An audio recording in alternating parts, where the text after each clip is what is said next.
Hello everyone, welcome to Workstatus. In this video, we are going to share information on break time limit. For that, you have to come up to the side menu, click on settings, and under settings inside the timesheet, you need to select break time limit. Now this limit sets the break time limit for either all or of the selected members of your organization.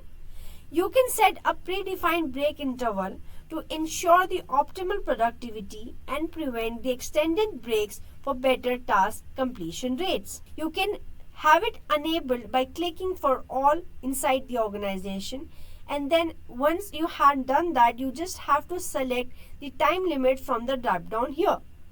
Once you are done, and then you can just have it saved, and all of the members inside the organization are going to have the break time limit as 15 or the 30 minutes that you have selected.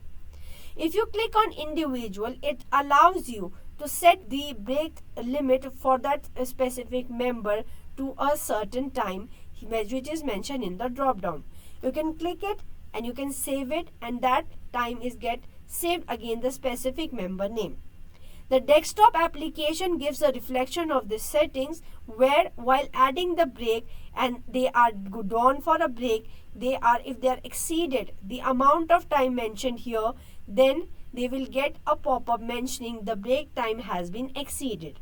Thus, giving a reflection of these settings, you are able to see the productivity and the completion task better rate. This was all about the break time limit. Thank you.